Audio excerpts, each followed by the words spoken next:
Месяц выдался богатым на клиентов, и что самое главное, на богатых. Старший менеджер по продажам Надя только что сняла всю зарплату с карточки и бодро вышагивала по тротуару, напевая себе под нос что-то на ненастоящем английском и слегка пританцовывая, но так, чтобы никто не видел. У нее был целый кошелек денег, а еще палка сервелата, сыр с плесенью, оливки и бутылка сухого красного. Вечер обещал быть полон романтичной грусти и французских комедий, которые она просто обожала. Надя была одинокой женщиной в том возрасте, когда заводить 40 котов еще рано, а ходить по клубам уже не хотелось. В 1 классе ее прокляла учительница по пению за то, что девочка наступила ей на ногу. С тех самых пор в личной жизни у нее были сплошные неурядицы. Ведьма наложила венец безбрачия. Эта версия казалась девушке наиболее логичной, несмотря на то, что от поклонников на работе отбоя не было. Просто они были не в ее вкусе, а это и есть самое настоящее колдовство. На дворе стоял поздний вечер, фонари были отключены для экономии электричества, а улицы освещались лишь автомобильными фарами и яркими витринами виноводочных бутиков. Надежда как раз допела припев новой песни Эда Ширана, когда в кустах кто-то зарычал. «Ой!» – подпрыгнула она на месте и остановилась. Из школьной программы ОБЖ Надя запомнила немногое. В основном она помнила голубые глаза студента-практиканта, что замещал бывшего прапорщика Дроботенко, и еще что-то там про укус змеи, чей яд нужно высасывать. Во время лекции о нападении бешеных зверей Надя обычно курила за школой или красила ногти. Снова зарычали зловещие кусты. Менеджер подумывала броситься на утек, но на каблуках далеко не убежишь, да и зверь наверняка бросится в погоню, вцепится в ногу, а ноги у Нади всего лишь 2, хорошие и красивые. Выход был только один – дать зверю альтернативу. Надя не хотела расставаться с продуктами, особенно с колбасой, но с ногами расставаться не хотелось еще больше. И когда зверь в очередной раз зарычал, в кусты без раздумий отправилась палка дорогого сервелата. Девушка оплакала колбасу и, полная уверенности, что все закончилось, сделала шаг в сторону дома. «Да ты хоть знаешь, сколько это стоит? Рычит он!» Сорвалась Надя на зверя, все еще не оправившись после утраты.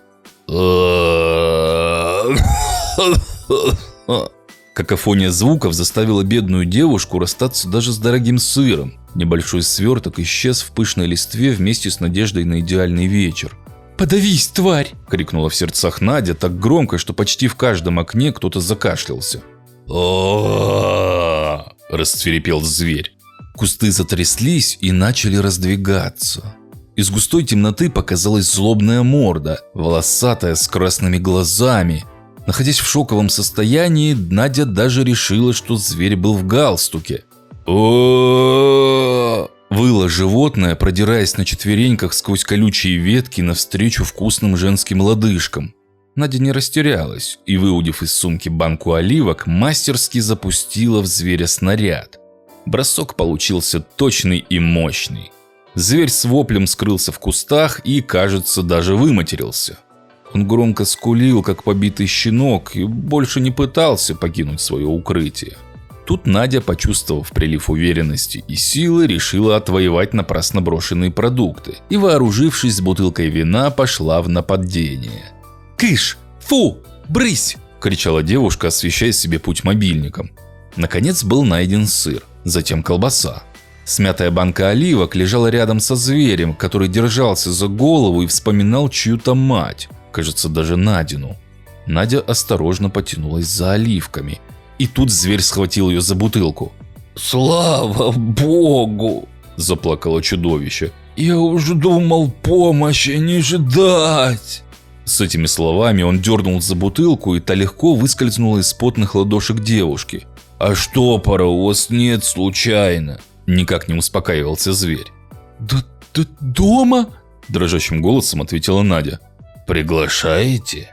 Наде показалось, что зверюга с ней заигрывает. «А вы кто? Чупакабра?» Почему-то именно это пришло в голову перепуганной девушке.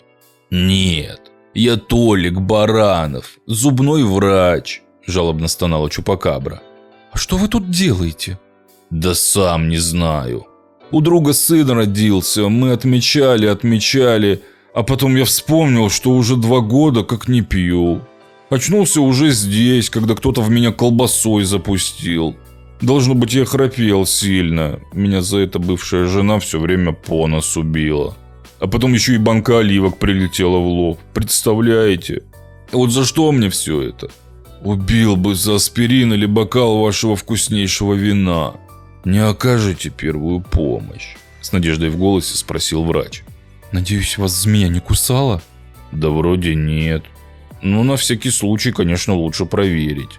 Наконец они вылезли из кустов, и в свете автомобильных фар Надя смогла разглядеть зверя. Мужчина оказался вполне симпатичный. Прилично одет, с ухоженной бородой, в которой уже успело свить гнездо семейства небольших птиц. Врач, говорите? Разведенный? И не пьете? Закончив наружный осмотр, спросила Надя. Мужчина кивнул и улыбнулся такой идеальной белоснежной улыбкой, что несколько домов зашторило окна. Скажите, а вы французское кино любите?